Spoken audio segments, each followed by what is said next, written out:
Hello guys, आज की video start करने से पहले मैं आपको बता देता हूँ कि मैंने अपने चैनल पे 28 वीडियोस की एक सीरीज़ स्टार्ट की है, जिसमें मैं कंप्लीट यूपी पुलिस की समान अध्ययन की बुक को कंप्लीट कराने वाला हूँ। आज इस वीडियो का सेकंड पार्ट है ये, तो जो भी भाई लोग नए जुड़े हों तो मेरे चैनल को सब्सक्राइब कर सकते हैं। तो फर्स्ट वीडियो में जैसे बोला था कि मैं आपको इसकी आज वो बताऊंगा, ट्रिक बताऊंगा प्रमुख बौद्ध संगीतियों की। तो वो ये है, इस प्रकार से है। राजा महाराजा आजा, वैश्या सबका काल है, पटाओ मत आशिक, कुंवर जी कंगाल है। ठीक है, तो जैसे इसमें लिखा है क्रम बौद्ध संगीति ये सब हुआ था। तो राजा से हो गया राजगृह, महाराजा से महाकश्यप, आजा से अजातशत्रु, वैश्या से वैशाली, सबका से शताकमी, फिर काल से कालाशोक, पटाव से पाटलिपुत्र, मठ से मोगली पुत्र तिस्य, आशिक से अशोक, फिर आता है यहाँ पे कुंवर से कुंडलवन, जी से वसुमित्र जी, और कंगाल से कनिष्क। तो आज हम इसका वहाँ सेकंड पार्ट स्टार्ट करेंगे, जो कि होने वाला है पेन नंबर 9 to 16। चलिए स्टार्ट करते हैं। Page number 9।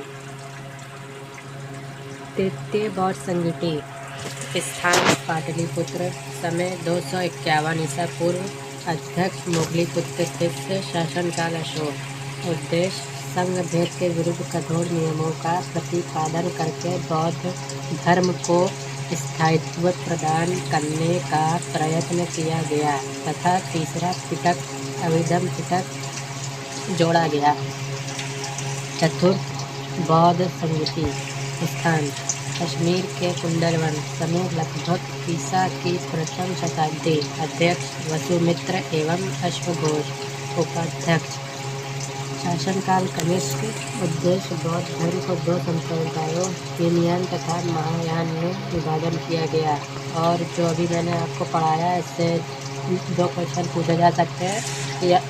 ये पहला अभिधम पिटक जो वो जो था तीसरे बौद्ध संगीति में जोड़ा गया, और ये जो हीनयान और महायान का है। फिर ये यहाँ पे एक टेबल बनी है बौद्ध ग्रंथ और उसके रचनाकार की।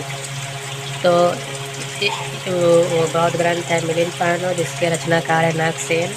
बुद्धि चरित्र सौंदर्यानंद, सारिपुत्र प्रकरण, जिसके रचनाकार है अश्वघोष।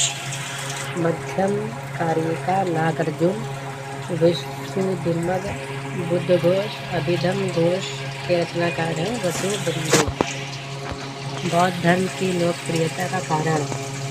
जटिल दार्शनिक वाद विवाद का न होना, लोक भाषा पाली में उपदेश देना, बौद्ध धर्म को राजकीय संरक्षण प्राप्त होना, सामाजिक समानता का सिद्धांत, बौद्ध धर्म का लचीलापन। यहाँ कुछ महत्वपूर्ण तथ्य आ जाते हैं। बुद्ध के प्रवचनों का संकलन पिटक में है। नागार्जुन भारत के आइंस्टाइन के रूप में प्रसिद्ध है। बौद्ध धर्म ग्रंथों के महान टीकाकार बुद्ध घोष है।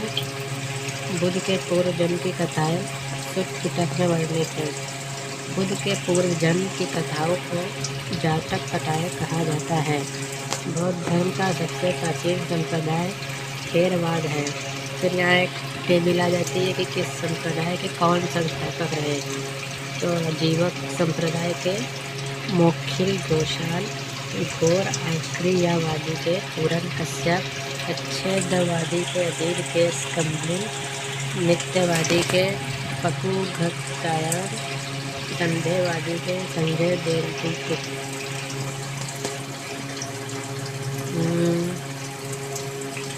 गृह जीवन में रहकर बौद्ध धर्म को मानने वाले लोगों को उपासक कहा जाता है। बौद्धों का सबसे पवित्र एवं महत्वपूर्ण त्यौहार वैशाख पूर्णिमा है, जो बुद्ध पूर्णिमा के नाम से भी जाना जाता है। बौद्ध धर्म में वर्ण व्यवस्था एवं जाति व्यवस्था का विरोध किया गया है। बौद्ध धर्म अनात्मवादी है। इसमें आत्मा की परिकल्पना नहीं की गई है। यह पुनर्जन्म में विश्वास करता है। बौद्ध धर्म में प्रविष्ट होने का उपसंपदा कहा जाता था। बौद्ध संघ का संगठन गणतंत्र प्रणाली पर आधारित था। बुद्ध के पंचशील सिद्धांत का वर्णन छांदोग्य उपनिषद में मिलता है। गंधार शैली के अंतर्गत ही सर्वाधिक बुद्ध मूर्तियों का निर्माण किया गया। बुद्ध के जीवन से संबंधित बौद्ध धर्म के प्रतीक घटना। जन्म का जो प्रतीक है कमल और सांड। गृह त्याग का जो प्रतीक है घोड़ा है। ज्ञान का प्रतीक है पीपल का पेड़ जिसको बोलते हैं बोधि वृक्ष। निर्वाण का प्रतीक है पदचिन्ह। गौतम बुद्ध को एशिया के ज्योति पुंज के तौर पर जाना जाता है। गौतम बुद्ध के जीवन पर एडविन अर्नाल्ड ने लाइट ऑफ एशिया नामक काव्य पुस्तक की रचना की है और ये लाइन इम्पोर्टेंट है, काफ़ी बार परीक्षा में पूछी जा चुकी है। भूमि स्पर्श मुद्रा की सारनाथ की बुद्ध मूर्ति गुप्त काल से संबंधित है। मैत्रेय को बुद्ध परंपरा में भावी बुद्ध कहा गया है। बौद्ध धर्म के आरंभिक ग्रंथों को त्रिपिटक कहते हैं। यह पाली भाषा में रचित है। अब यहाँ से स्टार्ट होता है जैन धर्म। जैन धर्म संस्कृत के जिन शब्द से बना है। इसका अर्थ विजेता होता है, अर्थात जिन्होंने अपने मन, वचन एवं काया को जीत लिया है। जैन धर्मावलंबियों के अनुसार उनके सबसे धर्मोपदेष्टा महावीर के पहले 23 आचार्य हुए जो तीर्थंकर कहलाए थे। जैन धर्म की स्थापना का श्रेय जैनियों के प्रथम तीर्थंकर ऋषभदेव व 22वें तीर्थंकर अरिष्टनेमि का उल्लेख ऋग्वेद में मिलता है। जैन धर्म के 23वें तीर्थंकर पार्श्वनाथ थे जो काशी के इक्ष्वाकु वंशीय राजा अश्वसेन के पुत्र थे। इनका काल महावीर से 250 ईसा पूर्व माना जाता है। इनके अनुयायियों को निग्रंथ कहा जाता था। ये राजसुख को छोड़कर सन्यासी हो गए थे। पार्श्वनाथ के 4 महाव्रत प्रतिपादित किए: सत्य, अहिंसा, उपरिग्रह तथा अस्तेय, चोरी न करना जिसका अर्थ होता है। पार्श्वनाथ को झारखंड के गिरिडीह जिले में सम्मेद पर्वत पर निर्माण प्राप्त हुआ। जैन धर्म के वास्तविक संस्थापक 24वें एवं अंतिम तीर्थंकर महावीर स्वामी थे। ये लाइन इम्पोर्टेंट है। महान सुधारक वर्तमान महावीर का समय निश्चित करना कठिन है। एक मान्यता के अनुसार वर्तमान महावीर का जन्म 540 ईसा पूर्व में वैशाली के पास किसी गांव में हुआ था। वैशाली की पहचान उत्तर बिहार में किसी नाम से नव स्थापित जिले में स्थित भसाड़ से की गई है। उनके पिता सिद्धार्थ क्षत्रिय कुल के प्रधान थे। उनकी माता का नाम त्रिशला था जो बिंबिसार के ससुर लिच्छवी नरेश श्वेतक की बहन थी। इस प्रकार महावीर के परिवार संबंध मगध के राज परिवार से थे। इस संबंध के कारण अपने धर्म प्रसार के क्रम में उन्हें राजाओं और राज सचिवों के साथ संपर्क करना आसान हुआ। महावीर स्वामी की पत्नी का नाम यशोदा था। यशोदा से जन्म लेने वाली पुत्री प्रियदर्शना का विवाह जमाली नामक क्षत्रिय से हुआ। समाधि महावीर स्वामी का प्रथम शिष्य था। महावीर स्वामी सत्य की खोज के लिए 30 वर्ष की अवस्था में संसारिक जीवन का परित्याग करके सन्यासी हो गए।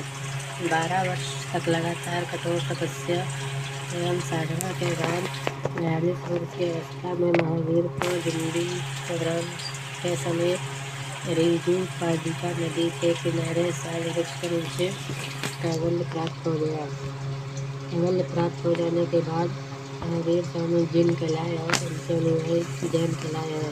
महावीर स्वामी की मृत्यु पावापुरी में 72 वर्ष की अवस्था 468 ईसा पूर्व में हुई। महावीर स्वामी ने अपने जीवन काल में एक संघ की स्थापना की जिससे 11 अनुयायी सम्मिलित थे। यह गणधर कहलाए। जैन धर्म पुनर्जन्म एवं कर्मभाग पर विश्वास करता है। जैन धर्म के अनुसार कर्म पर ही जन्म तथा मृत्यु का कारण है। जैन धर्म में बुद्ध और कृषि दोनों वर्जित है क्योंकि दोनों में जीवों की हिंसा होती है। शुरुआत में जैन धर्म में मूर्ति पूजा का प्रचलन नहीं था किंतु बाद में आरंभ हो गई। जैन धर्म की शिक्षाएं: पंच महाव्रत, अहिंसा, जीव की हत्या न करना, सत्य सदा सत्य बोलना, अपरिग्रह, संपत्ति इकट्ठा न करना, हंसते चोरी न करना, ब्रह्मचर्य इंद्रियों को वश न करना। प्रयुक्त 5 महाव्रतों में 4 पार्षद नाच में दिए थे, जबकि 5वां महाव्रत ब्रह्मचार्य महावीर ने जोड़ा। यहाँ कुछ प्रमुख तीर्थंकर हैं, उनके प्रतीक। ऋषभदेव आदिनाथ का प्रतीक ऋषभ, शांतिनाथ का प्रतीक हिरण, पार्श्वनाथ का प्रतीक सर्पपड़, महावीर का प्रतीक सिंह, अरिष्टनेमि का प्रतीक शंख, संभवनाथ का प्रतीक अश्व।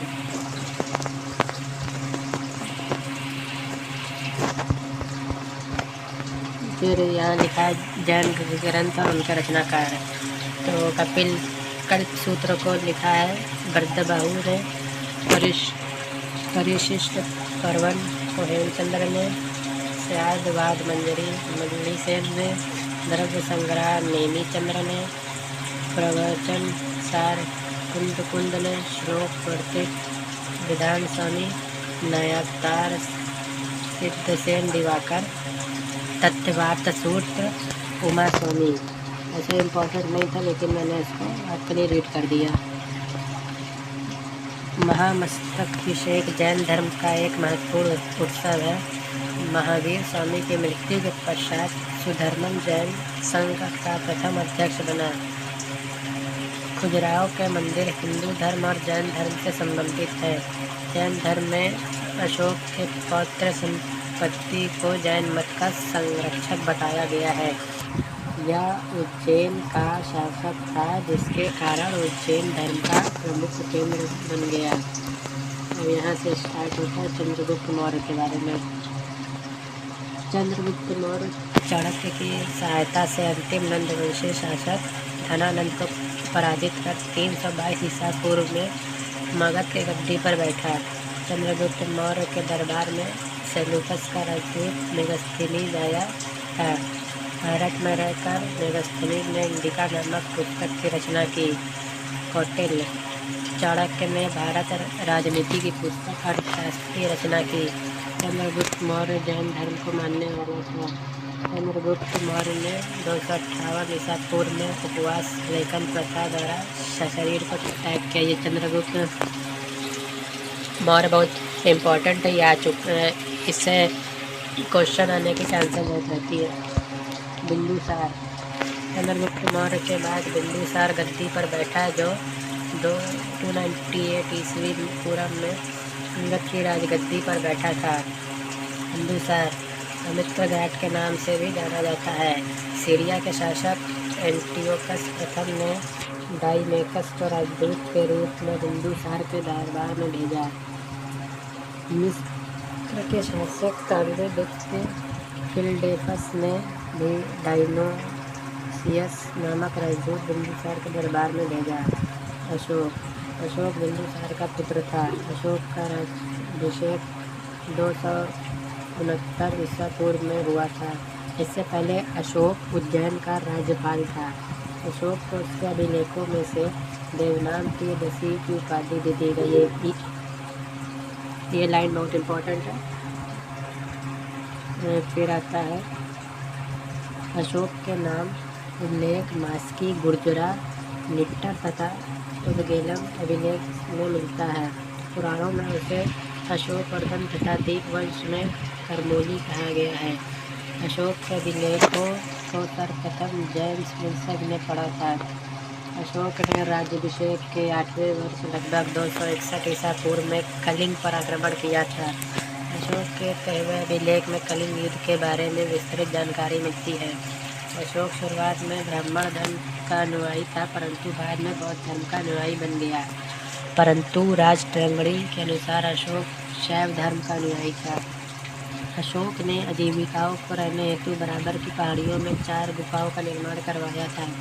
अशोक ने अपने शासन के 10वें वर्ष सर्वप्रथम बोध गया की यात्रा की। इसके बाद राज्याभिषेक के 20वें वर्ष लुम्बिनी गया था। अशोक के अभिलेख भारत में शिलालेख का प्रचलन सर्वप्रथम अशोक ने करवाया था। तो पहला शिलालेख पशु बलि की निंदा, जिसमें सभी मनुष्य मेरी संतान है, सभी मनुष्य मेरी संतान है। दूसरे अभिलेख में कहा है पशु चिकित्सा, मानव चिकित्सा एवं लोक कल्याणकारी कार्य, चोल चेर पांड्य सत्ययुग राज्यों की चर्चा। तीसरे शिलालेख में युक्त रज्जुक और प्रादेशिक अधिकारियों को दौरा करने का आदेश। चौथे शिलालेख में मेरी घोष की जगह धर्म घोष की घोषणा। पांचवें शिलालेख में धर्म बहारों की नियुक्ति के विषय में जानकारी। छठा शिलालेख, इसमें आत्मनिर्माण की शिक्षा दी गई है। सातवां शिलालेख,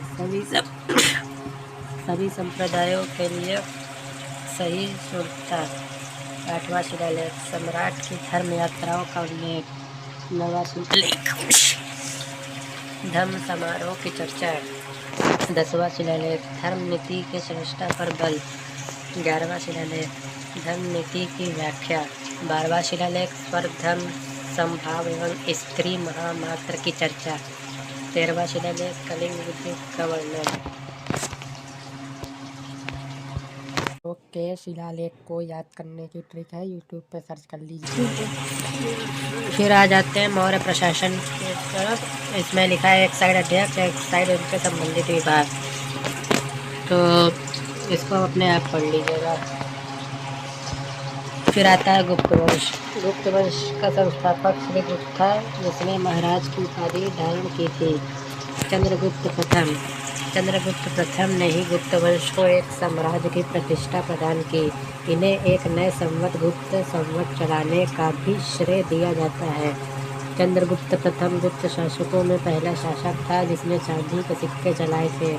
ये पॉइंट बहुत इम्पोर्टेंट है। इसने महाराजाधिराज की उपाधि धारण की थी। फिर आ जाता है समुद्रगुप्त की उत्तराधिकारी समुद्रगुप्त हुआ, जो चंद्रगुप्त प्रथम के बाद में राजगद्दी पर बैठा। उसने आर्यवर्त तथा दक्षिणवर्त के क्रमश 9 और 12 शासकों को पराजित किया। उन्हीं विजयों के कारण इतिहास विंसेंट स्मिथ द्वारा समुद्रगुप्त को भारत का नेपोलियन कहा गया। ये लाइन बहुत इम्पोर्टेंट थी। समुद्रगुप्त का दरबारी कवि हरिशेन प्रयाग प्रशस्ति लेख के 7वें श्लोक में समुद्रगुप्त के उदय अभियानों का उल्लेख करता था। प्रयाग प्रशस्ति में सर्वप्रथम भारतवर्ष का उल्लेख मिलता है। मध्य प्रदेश के सागर जिले में स्थित एरर से प्राप्त एक लेख में समुद्रगुप्त को पृथु राजावादी राजाओं से भी बढ़कर दान राजा माना गया है। इसी अभिलेखों में उसकी पत्नी का नाम दत्त देवी अंकित है। समुद्रगुप्त की दक्षिणा पत्र विजय को राय चौधरी ने धर्म विजय की संज्ञा प्रदान की है। अपने विजयों के उपरांत समुद्रगुप्त ने अश्वमेध युद्ध किया, जिसके परिचय उसके सिक्कों तथा उत्तराधिकारियों से विदेश से प्राप्त हुआ है। समुद्रगुप्त के सिक्कों से मुद्रित उत्कृष्ट आग्रह पराक्रम जैसे नाम उसे गौरवमय जीवन चरित्र का स्पष्ट शास्त्र प्रस्तुत करते हैं। समुद्रगुप्त प्रसन्न होने पर कुबेर तथा रुष्ट होने पर यमराज होने का समान था। केरल अभिलेख में ये बात बोली गई है। समुद्रगुप्त विजेता के साथ साथ कवि, संगीतज्ञ और विद्या का संरक्षक था। उसे सिक्कों पर उसे वीणा बजाते हुए चित्रित किया गया है तथा कविराज की उपाधि प्रदान की गई है। इस लाइन से भी काफ़ी बार क्वेश्चन आ चुके हैं। समुद्रगुप्त ने महान बौद्ध भिक्षु वसुबंधु को संरक्षण दिया था। चंद्रगुप्त द्वितीय गुप्त वंशावली के समुद्रगुप्त के बाद चंद्रगुप्त द्वितीय का नाम उल्लिखित है, परंतु दोनों शासकों के बीच रामगुप्त एक कमजोर शासक के अस्तित्व का उल्लेख मिलता है। दिल्ली के कुतुब मीनार के पास खड़े एक लौह स्तंभ मेहरौली का लौह स्तंभ पर खोदे हुए अभिलेख में चंद्र नामक राजा की कीर्ति का वर्णन किया गया है। इसकी पहचान चंद्रगुप्त द्वितीय से की जाती है। चंद्रगुप्त द्वितीय ने नागराज कुमारी कुबेर नागा के साथ विवाह करके नागवंश के साथ वैवाहिक संबंध स्थापित किए और बाद में अपनी पुत्री प्रभावती का विवाह जाटक वंश के राजा रुद्र द्वितीय के साथ किया। उसने अपने पुत्र कुमारगुप्त प्रथम का विवाह कंडक शासक काकूर्तवर्षण की पुत्री से किया। शकों पर विजय के उपरांत चंद्रगुप्त द्वितीय ने विक्रमादित्य की उपाधि धारण की थी। चंद्रगुप्त द्वितीय के दरबार में 9 विद्वानों की एक मंडली निवास करती थी, जिसे नवरत्न कहा गया।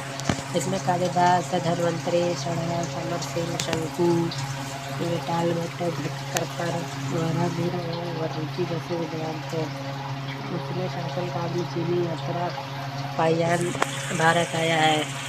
इस लाइन से भी क्वेश्चन पूछा जा चुका है कि फाहियान किसके शासनकाल में भारत आया था। गुप्त काल की प्रमुख पुस्तकें जिनके ने एक तरफ पुस्तक लिखा, तो कालिदास ने लिखा है ऋतु संहार, मेघदूत, कुमार संभव, मालविका अग्निमित्रम, अभिज्ञान शकुंतलम। विशाखदत्त ने लिखा है मुद्रा राक्षस। विशाखदत्त ने लिखा है देवी चंद्रगुप्तम। दंडित ने लिखा है दश कुमार चरित्र। बाणभट्ट ने लिखा है चरित्र कदम्बरी। विष्णु शर्मा ने पंचतंत्र। आर्यभट्ट ने सूर्य सिद्धांत। वराहमिहिर ने पंच सिद्धांत लिखा। गरुड़ गुप्त वंश का राजकीय चिन्ह था। गुप्त सभ्यता कुषाणों के सामंत थे। रामायण तथा महाभारत के अंतिम भाग का संकलन गुप्त काल में ही हुआ था। गुप्त साम्राज्य के सबसे बड़े अधिकारी कुमार मत्स्य होते थे। निगम, पूत, गढ़ तथा श्रेणी गुप्त काल में व्यापारियों तथा शिल्पियों के संगठन थे। अब आ जाता है हर्षवर्धन। 606 ईसा पूर्व में 16 वर्ष की अवस्था में थानेश्वर की गद्दी पर बैठा है। हेनसांग हर्ष को शिलादित्य के नाम से संबोधित करता है। हर्षवर्धन के शासनकाल में हेनसांग स्थल मार्ग से भारत आया था। उसने अपना ग्रंथ सीयूकी के नाम से लिखा। PAN number 13। हेनसांग को यात्रियों का राजकुमार तथा वर्तमान शाक्य मुनि कहा गया। ये लाइन बहुत इम्पोर्टेंट है। हर्ष से पूर्व वर्धन वंश की राजधानी थानेश्वर थी, किंतु हर्ष ने कन्नौज की अपनी राजधानी बनाई। हर्षवर्धन सूर्य, शिव एवं बुद्ध का उपासक था। हर्ष का दूसरा नाम शिलादित्य था। हर्ष ने शिव पार्वती की आकृति युक्त सिक्के चलाए। हर्ष का महान विद्वान था। उसने प्रियदर्शिका, रत्नावली तथा नागादंड नामक ग्रंथों की रचना की। हर्ष के शासक गौड़ शासक को पराजित कर कन्नौज पर अधिकार कर लिया तथा उत्तरी भारत के अन्य राजाओं को भी अपने अधीन कर लिया। हर्ष एवं पुलकेशिन द्वीप के बीच नर्मदा नदी के तट पर युद्ध हुआ, जिसमें हर्ष की पराजय हुई थी।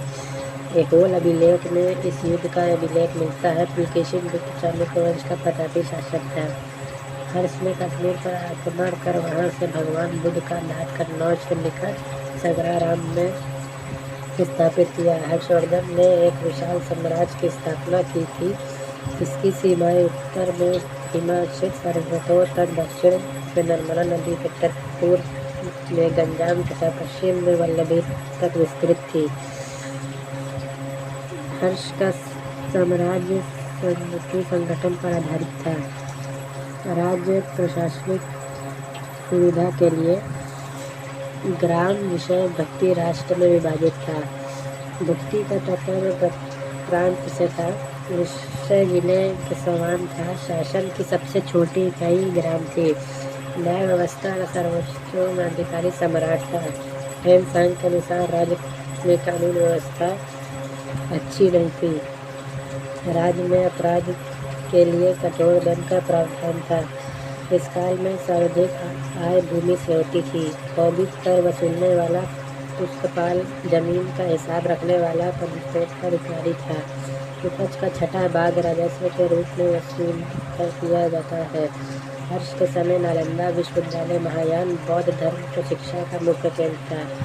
हर्षवर्धन बाणभट्ट तथा मयूर शर्मन नामक विद्वानों का संगठन तथा बाणभट्ट के हर्षचरित एवं कादम्बरी तथा मयूर शर्मन ने सूर्य शतक की रचना की थी। ग्राम शासन के प्रधान को ग्रामशप्तलिक कहा जाता है। हर्षचरित में सिंचाई के साधन के रूप में शिलापंत्र जलपंप का उल्लेख मिलता है। अब ये यहाँ से स्टार्ट होता है मध्यकालीन भारत का इतिहास। आई होप आप इस वीडियो को एंजॉय कर रहे होंगे। अगर आपको ये वीडियो अच्छी लग रही हो तो आप इस वीडियो को कर सकते हैं और आप किसी भी व्हाट्सएप ग्रुप में भेज सकते हैं। चलिए स्टार्ट करते हैं। इस्लाम धर्म का उदय अरब देश में हुआ। इस्लाम धर्म के प्रवर्तक पैगंबर मोहम्मद साहब थे। पैगंबर मोहम्मद साहब के बाद 4 पवित्र खलीफा हुए।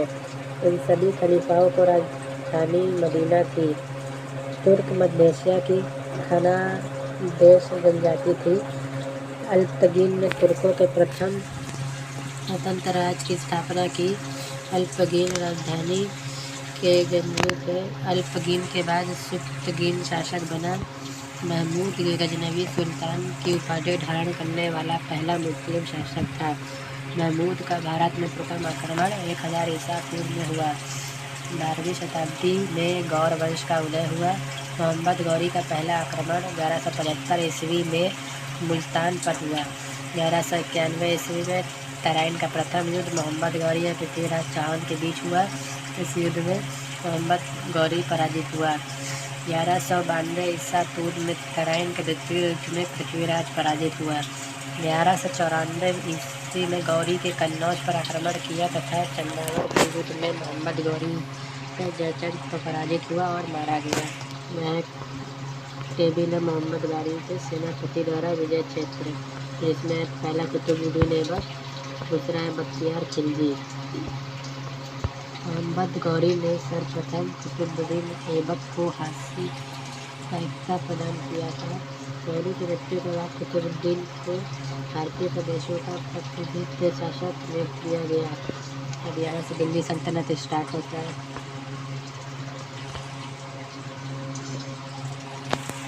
कुतुबुद्दीन ऐबक 1206 से 1210 तक शासन किया। कुतुबुद्दीन ऐबक को भारत में तुर्की राज्य का संस्थापक माना जाता है, किंतु दिल्ली सल्तनत का वास्तविक संस्थापक इल्तुतमिश 1210 से 1236 है। इल्तुतमिश ने सुल्तान के पदों को वंशानुगत बनाया। इसी के समय अवध में तीर्थू का विद्रोह हुआ। इल्तुतमिश ने तुर्कान ए चहलगानी 40 अमीरों का समूह, जिसको बोला जाता है, की स्थापना की। उसने लाहौर के स्थान पर दिल्ली को अपनी राजधानी बनाया तथा एकता की शासन व्यवस्था और सुल्तान की सेना के निर्माण का विचार दिल्ली सल्तनत को प्रदान किया। इल्तुतमिश के बाद उसका पुत्र रुकनुद्दीन फिरोज दिल्ली सल्तनत की गद्दी पर बैठा, किंतु तुर्की अमीरों ने रुकनुद्दीन को हटाकर रजिया सुल्तान को सिंहासन पर आसीन किया। रजिया बेगम प्रथम मुस्लिम महिला थी जिसने शासन की बगडोर संभाली। फिर पेज नंबर 14। रजिया की हत्या 13 अक्टूबर 1240 ईस्वी को डाकुओं के द्वारा कर दी गई। 1266 ईस्वी में बलबन दिल्ली की गद्दी पर बैठता है। वह इल्तुतमिश का गुलाम था। उसने सुल्तान की प्रतिष्ठा को स्थापित करने के लिए रक्त एवं लौ की नीति अपनाई। ये लाइन भी इम्पोर्टेंट है। बलबन ने तुर्कान एक चहलगानी का दमन किया। बलबन ने एक सैन्य विभाग दीवाने अर्ज की स्थापना की। इसके अतिरिक्त उसने नौराज प्रथा आरंभ की। अब उसके बाद गुलाम वंश के बाद आता है खिलजी वंश। खिलजी वंश की स्थापना जलालुद्दीन फिरोज खिलजी ने की थी। मुसलमानों का दक्षिण भारत पर प्रथम आक्रमण जलालुद्दीन के समय देवगिरी के शासक रामचंद्र देव पर हुआ। इसके समय ईरानी फकीर सीदी मौला को हाथी के पैरों तले कुचला गया था। 1296 में जलालुद्दीन खिलजी के भतीजे अलाउद्दीन खिलजी ने इसकी हत्या कर दी तथा दिल्ली की गद्दी पर बैठा। अलाउद्दीन खिलजी ने सेना को नगद वेतन देने एवं स्थायी सेना की नींव रखी। इसने घोड़ा डालने एवं सैनिकों का हुलिया लिखने का प्रथा की। अलाउद्दीन खिलजी ने अलाई दरवाज़ा, सीढ़ी का किला तथा 1000 खंबा महल का निर्माण करवाया। अलाउद्दीन खिलजी ने सिकंदर द्वितीय की उपाधि धारण की। अलाउद्दीन खिलजी ने आर्थिक सुधारों के लिए बाजार नियंत्रण की नीति की व्यवस्था की। उसने सैनिकों को नगद वेतन दिया। मुबारक शाह खिलजी ने स्वयं को खलीफा घोषित किया तथा इस्लाम खतरे में है का नारा दिया। फिर आता है तुगलक वंश। गयासुद्दीन तुगलक ने 1320 ईस्वी में तुगलक वंश की स्थापना तथा गाजी मलिक नाम से सिंहासन पर बैठा। गयाजुद्दीन तुगलक नहरों का निर्माण करवाने वाला प्रथम शासक था तथा उसने दिल्ली के समीप तुगलकाबाद नामक का नया नगर स्थापित किया था। ये लाइन भी इम्पोर्टेंट थी। गयाजुद्दीन तुगलक के बाद जूना खां मोहम्मद बिन तुगलक के शासनकाल में अफ्रीकी यात्री इब्न बतूता भारत आया था। मोहम्मद बिन तुगलक ने सांकेतिक मुद्रा का प्रचलन आरंभ करवाया था तथा दोआब में कर वृद्धि की थी। मोहम्मद बिन तुगलक ने एक कृषि विभाग दीवान या मीर कोही की स्थापना की थी तथा प्रकार संहिता तैयार करवाई तथा अकाल ग्रस्त कृषकों को सोंढर ऋण प्रदान किया। मोहम्मद बिन तुगलक की मृत्यु के बाद उसका चचेरा भाई फिरोज शाह तुगलक दिल्ली की गद्दी पर बैठा। उसने ब्राह्मणों पर भी जजिया कर लगाया। इसने जौनपुर तथा दिल्ली में फिरोजाबाद नगर की स्थापना की। फिरोज तुगलक ने शशगानी नामक सिक्का चलवाया। इसने दीवान खैरात स्थापित किया तथा एक रोजगार दफ्तर की स्थापना की। सैयद वंश के संस्थापक खिजर खां था। उसने रयात आला की उपाधि धारण की। उसने अपने सिक्कों पर तुगलक शासकों का ही नाम रहने दिया। मुबारक शाह ने शाह की उपाधि धारण की तथा अपने नाम से खुतबा पढ़वाया। उसने तारीख मुबारक शाही के लेखक रहिया बिन सरहिंदी को संरक्षण प्रदान किया। अलाउद्दीन आलम शाह इस वंश का अंतिम शासक था। इसके बाद बहलोल लोदी ने लोदी वंश की स्थापना की। बहलोल लोदी अफगानों की एक महत्वपूर्ण शाखा शाहू खेल से संबंधित था। उसने बहलोली प्रकार के सिक्के चलवाए। बहलोल लोदी की प्रमुख सफलता जौनपुर 1484 ईसा पूर्व राज्यों को दिल्ली सल्तनत में सम्मिलित करने की थी। बहलोल लोदी के बाद सिकंदर लोदी दिल्ली की गद्दी पर बैठा। सिकंदर लोदी ने आगरा की स्थापना की। ये पॉइंट इम्पोर्टेंट है। सिकंदर लोदी ने नाप के लिए एक पैमाना जो प्रायः 30 इंच का होता था।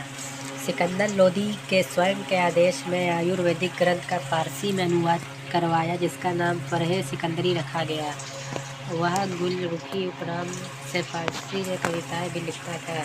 सिकंदर लोदी की मृत्यु के बाद इब्राहिम लोदी दिल्ली के सिंहासन पर बैठा। 1517 से 18 ईसा पूर्व में इब्राहिम लोदी व राणा सांगा के मध्य खटोली का युद्ध हुआ जिसमें लोदियों की हार हुई। अप्रैल 1526 ईस्वी में पानीपत के मैदान में बाबर से युद्ध हुआ जिसमें इब्राहिम लोदी मारा गया। इब्राहिम लोदी के बाद लोदी वंश का पतन हो गया तथा लोदियों के पतन से दिल्ली सल्तनत का भी अंत हो गया। बहलोल लोदी अमीरों को मंदर लोदी पुकारता था। यह इस टेबल में सल्तनत काल का प्रशासन है। अरीज़-ए-मुमलिक सैन्य विभाग का कार्य करता था। ईशा-ए-मुमलिक पत्राचार विभाग का, मुशर्रिफ-ए-मुमलिक महलेखाकार, शहना-ए-मंडी बाजार मूल्य नियंत्रण बाट माप की जांच करना,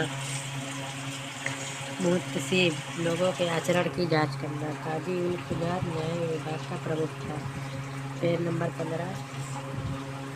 खजीन राजकीय आय को संग्रहित करना, दीवान रियासत बाजार पर नियंत्रण करना, सरे जमदार सुल्तान का अंगरक्षण का प्रधान, बरीद-ए-मुमलिक गुप्तचर विभाग, रुद-उद-सदूर धर्म संबंधी कार्यों का प्रमुख, कोतवाल शहरों को शांति व्यवस्था बनाए रखना। सल्तनत काल के प्रमुख विभाग व लोग।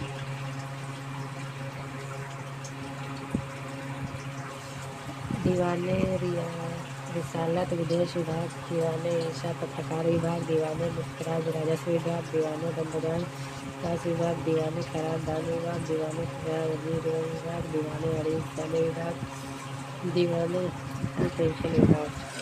सल्तनत कालीन आर्थिक शब्दावली, ये इसको अपने आप रीड कर सकते हो, इतना इम्पोर्टेंट नहीं है। मुगल काल, यहाँ से मुगल काल अभी स्टार्ट होता है। बाबर, भारत में मुगल सत्ता का संस्थापक बाबर था। बाबर का वास्तविक नाम शहीद-उद-दीन मोहम्मद था।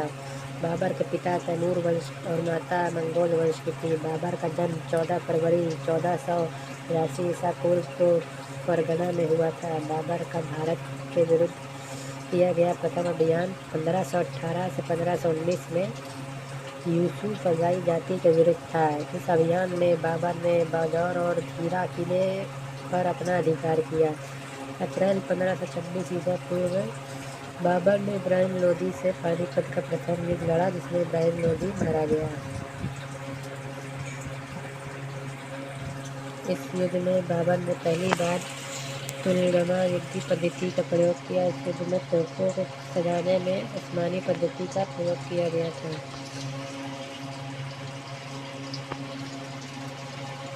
पानीपत के युद्ध में तोप खाने का नेतृत्व उस्ताद अली और मुस्तफ़ा खान नामक दो योग्य अधिकारी ने किया था।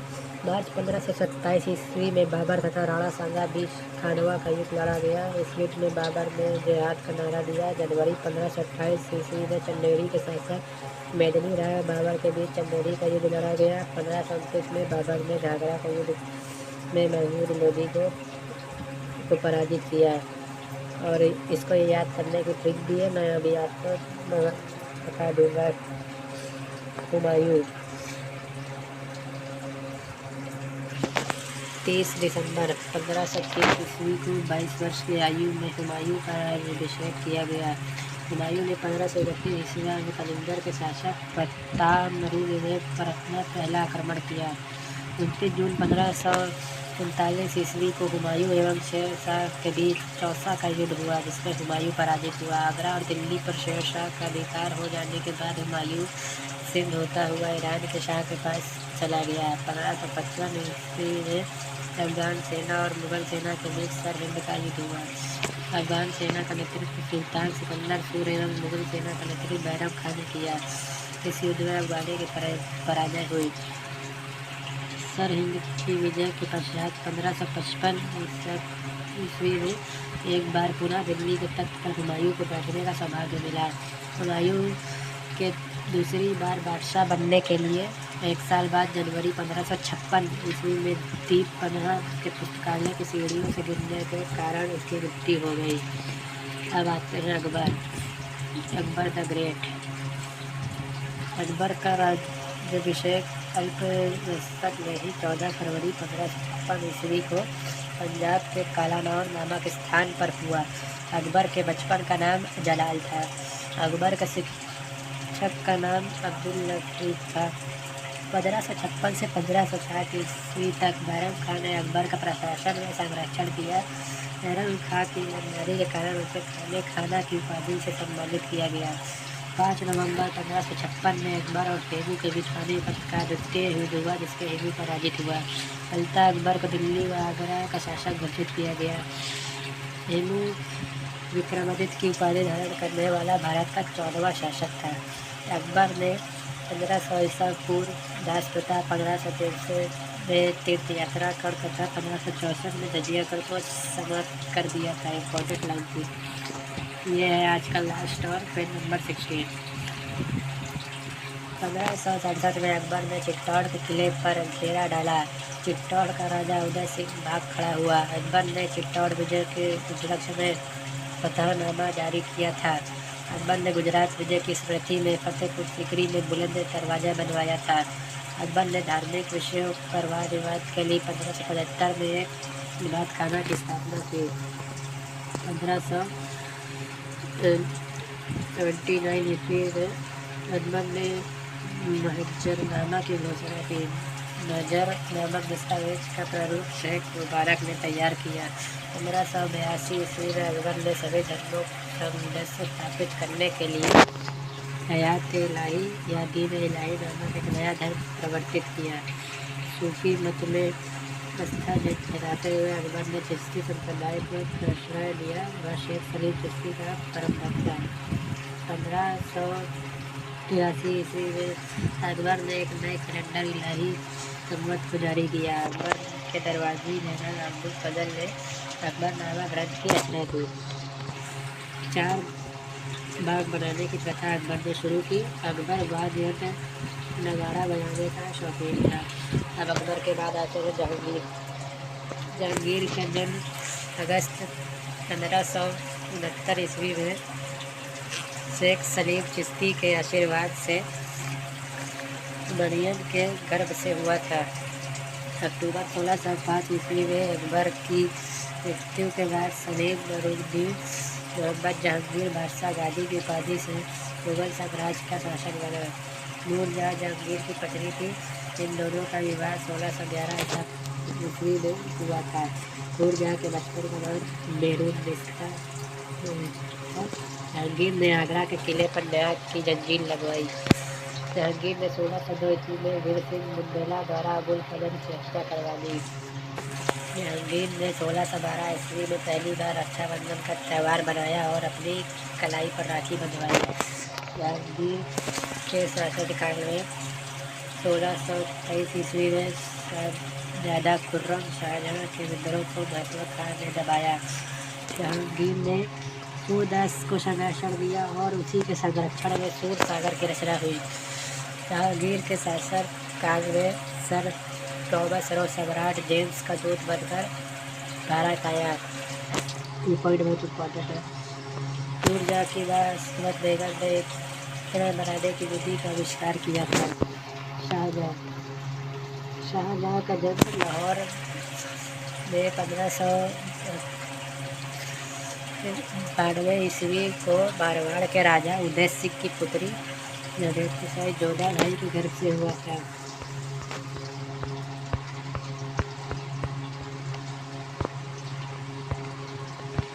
शाहजहां के बचपन का नाम खुर्रम था। 1628 ईस्वी में शाहजहां का आगरा में राज्याभिषेक किया गया। शाहजहां के शासनकाल में पहला विद्रोह 1628 ईस्वी में बुंदेला शासक जुझार सिंह का था।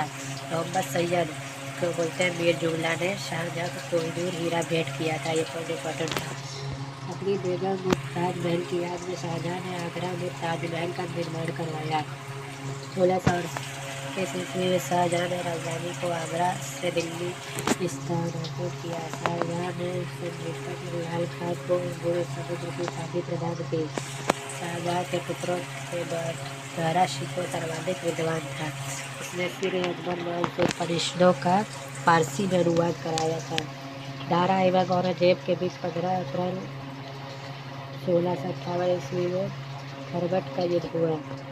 8 जून 1658 को औरंगजेब ने शाहजहां को बंदी बना लिया तथा 1666 ईस्वी में 74 वर्ष की अवस्था में शाहजहां की मृत्यु हो गई। अब आता है औरंगजेब बहुत कट्टर शासक। औरंगजेब का जन्म 3 नवंबर 1618 को दोहाद गुजरात में हुआ था। 1637 ईस्वी में दिलरास बानो बेगम के साथ औरंगजेब का निकाह हुआ। 1658 ईस्वी में औरंगजेब ने दिल्ली में अपना प्रथम राज्याभिषेक करवाया। उसके बाद देवराई के युद्ध में सफल होने के बाद 1659 ईस्वी में औरंगजेब ने दिल्ली में दूसरी बार अपना राज्याभिषेक करवाया। मीर मोहम्मद हकीम औरंगजेब के गुरु थे। औरंगजेब सुन्नी धर्म को मानता था। उसे जिंदा पीर भी कहा जाता था। ये पॉइंट इम्पोर्टेंट है कि जिंदा पीर किसको बोला जाता है, बहुत बार पूछा जा चुका है। औरंगजेब ने 1679 ईस्वी में जजिया कर को पुनः लागू किया। ये पॉइंट भी इम्पोर्टेंट था। 1663 ईस्वी में औरंगजेब ने सती प्रथा का प्रतिबंध लगा दिया। औरंगजेब ने शिवाजी को राजा की उपाधि दी। औरंगजेब ने 1600 ईस्वी में हिंदू त्योहारों और उत्सवों को मनाए जाने पर रोक लगा दी। 1686 ईस्वी में बीजापुर एवं 1687 ईस्वी में गोलकुंडा को औरंगजेब ने मुगल साम्राज्य से मिला लिया। औरंगजेब की मृत्यु 3 मार्च 1707 को हुई। औरंगजेब ने औरंगाबाद में बीबी का मकबरा का निर्माण करवाया। अब यहाँ पे आ जाता है मुगल काल के प्रमुख अधिकारी एवं कार्य। इसको आप वीडियो पॉज करके अपने आप पढ़ सकते हैं, इतना इम्पोर्टेंट नहीं है। तो ये थी गाइस आज की वीडियो। जैसा कि मैंने बोला था रोज़ 8 पेज मैं आपको वहाँ पढ़ाऊँगा। तो आज की जो वीडियो थी वो थी पेज नंबर 9 से 16। उम्मीद है आपको ये वीडियो अच्छी लगी होगी। अगर ये वीडियो आपको अच्छी लगी है तो आप इस वीडियो को लाइक कर सकते हैं और आप इसको, अगर ये वीडियो आपको अच्छी लगी हो तो आप इसे किसी व्हाट्सएप ग्रुप में भी भेज सकते हैं, जहाँ से अन्य बच्चे भी पढ़ कर फ्री में सिलेक्शन ले सकें।